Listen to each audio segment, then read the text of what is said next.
बाद में वे रेवनशॉ collegiate school गए, जहां उन्होंने अपने निजी अध्ययन से स्वामी विवेकानंद के कार्यों के बारे में जाना और उससे बहुत कुछ सीखा। इससे उनमें देशभक्ति तथा आदर्शों की गहरी समझ विकसित हुई। अक्टूबर 1919 में सुभाष चंद्र बोस को उनके माता पिता ने अभिजात्य वर्ग के प्रतिभाशाली लोगों के लिए परंपरागत विकल्प प्रतिष्ठित भारतीय सिविल सेवा की तैयारी के लिए इंग्लैंड भेजा। उन्होंने परीक्षा तो उत्तीर्ण कर ली, लेकिन उनका मन मातृभूमि भारत की सेवा में था, न कि औपनिवेशिक ब्रिटिश राज की। भारतीय सिविल सेवा में रहने का अर्थ था ब्रिटिश राज की सेवा करना। राष्ट्रवादी बोस के लिए विकल्प स्पष्ट था। उन्होंने तय कर लिया कि वे अपना जीवन ब्रिटिश शासन से स्वतंत्रता के लिए समर्पित कर देंगे। 22 अप्रैल 1921 को सुभाष चंद्र बोस ने भारतीय सिविल सेवा से त्याग पत्र दे दिया। अपने भाई शरद चंद्र बोस को लिखे एक पत्र में सुभाष चंद्र बोस ने कहा, मुझे विश्वास हो गया है कि ब्रिटिश सरकार के साथ किसी भी संबंध से दूरी बना लेने का समय आ गया है। सरकार को समाप्त करने का सबसे अच्छा तरीका उससे सहभागिता समाप्त करना है। मैंने कुछ दिन पहले अपना त्याग पत्र भेज दिया है।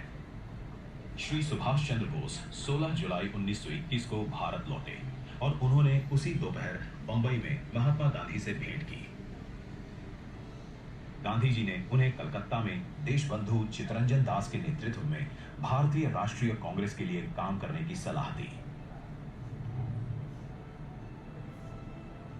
अक्टूबर 1924 में श्री सुभाष चंद्र बोस को बंगाल में एक कानून के तहत गिरफ्तार किया गया था, जो प्रशासन को प्रमाण के बजाय मात्र संदेह के आधार पर किसी व्यक्ति को अनिश्चित काल के लिए हिरासत में लेने की आज्ञा देता था। श्री सुभाष चंद्र बोस को बंगाल में एक क्रांतिकारी आंदोलन के प्रमुख संगठनकर्ता होने के आरोप में 2.5 साल की कैद हुई।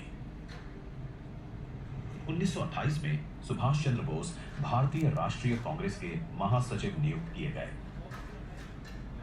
उस समय श्री मोतीलाल नेहरू कांग्रेस पार्टी के अध्यक्ष थे।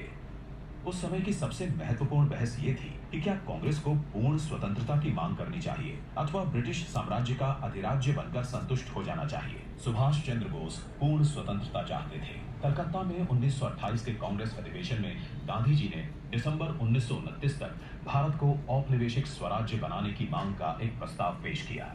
सुभाष चंद्र बोस ने ये कहते हुए एक संशोधन पेश किया कि पूर्ण स्वतंत्रता से कम कुछ भी स्वीकार्य नहीं होगा। यद्यपि ये संशोधन 1929 में अमान्य हो गया, किंतु इस विचार के आवेग ने कांग्रेस को पूर्ण स्वराज प्रस्ताव पारित करने के लिए प्रेरित किया, जो श्री जवाहरलाल नेहरू की अध्यक्षता में 1930 के ऐतिहासिक लाहौर अधिवेशन में स्वीकार किया गया। 1938 में 41 वर्षीय श्री सुभाष चंद्र बोस कांग्रेस अध्यक्ष बने। मार्च 1939 में त्रिपुरी अधिवेशन में अपने प्रस्ताव को आगे बढ़ाते हुए उन्होंने प्रस्तावित किया कि भारत यूरोप में चल रहे युद्ध का लाभ उठाए और 6 महीने के भीतर अंग्रेजों से स्वतंत्रता की मांग